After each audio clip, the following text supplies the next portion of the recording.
we'll tell you what's going on. Paul Rudd is in the building. Scott Lang, Ant-Man, back again, kicking off Phase 5. How's it feel? It feels big. It feels exciting. It's cool. It's really cool to be here. I can't believe that it's happening. It's really happening now. It's great. Well, one of the things that we always love about Scott Lang is that he's kind of a stand-in for us. He's our regular, everyday guy hero. Yeah. So how is it like adjusting post-Flip, post-Avengers Endgame? Yeah, well, it's, you know, Scott feels pretty good because everything's kind of in the rearview mirror now, and he can kind of live a normal life and maybe catch up on some time with his family. And surely nothing can be as bad as Thanos. That's over. That's right. I mean, my gosh, what could be as bad as Thanos? Possibly trying to get along with a teenage daughter. How's that going? Yeah, that's a challenge. That's sometimes even more challenging than battling Thanos. Yeah, for sure. Well, I have to ask you this, because I've watched the trailer a few times, and you can tell me if I have a good read on this. Is Scott Lang shrinking down and actually going into his midlife crisis in this film? Is that what's going on? I feel like he's been doing that kind of slowly but surely over the course of the last decade. But yeah, there's a bit of a... I relate to that part just a little too well, I think. Well, it seems like it's about making up lost time, and it's a big deal because everything for Scott has been about Cassie, has been about his daughter, has been about his family, and she's all of a sudden 18 now.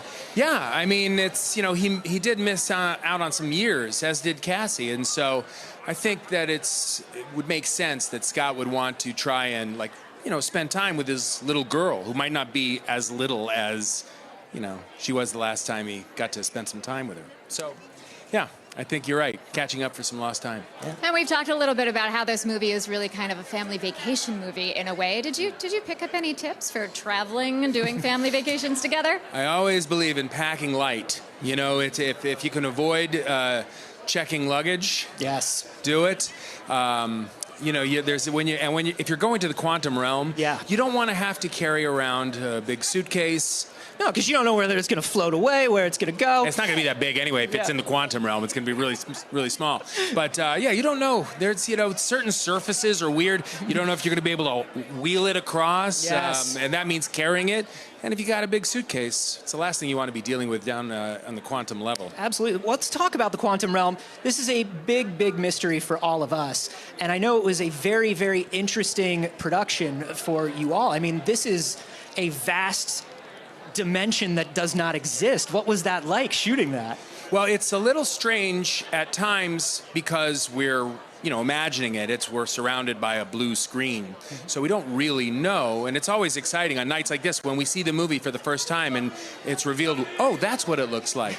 However, there were moments on this shoot where we were filming in something called the volume, which is an LED screen all the way around an entire soundstage that projects lights and images and gives us a little bit of a sense of what it might look like. So this was the first time we were kind of thrust into this magical, weird world and had an idea of what it kind of looked like. And it helped filming those scenes because you really feel as if, you know, you have something to react against, whereas imagine in the first and second one, you were very much like, okay, man, it's tardigrades and weird spores. Yeah. And not just a green tape mark. Right. Actually having something real to react to. It's nice. It really does help. It really does. I feel like these have gotten bigger and bigger as Scott has become more and more of a hero. Can you tell us a little bit more about kind of like the scale of this one compared to the other ones? Well, this one felt a bit different than the first two. As much as, gosh, I think we all loved working on the first two and loved our place and kind of these, you know, familial themes. And we got to do all of that in this one, but it felt like, oh yeah, this is Phase 5. This is rolling out something very big with some really big storylines, some really big characters, and so it was exciting. It felt different. It felt bigger. Well, we are so excited for Phase 5 and what this movie is kicking off. There are a lot of people here who want to talk to you, so we got to send you on your way. But if you want to quickly say something to the fans before we go, they're watching live. Everybody. Oh, I guess all you Marvel fans, I hope you like this movie. See it in a theater. You want to get that full immersive experience, and I'm so happy to be here. I'm so happy to meet all of these people who are, boy, sweating it out in costumes. My God, this is really good. Well, thank you so much. Thank you Paul so Rudd, much. everybody. All right. Thank you. Thank you so Thanks so much. much.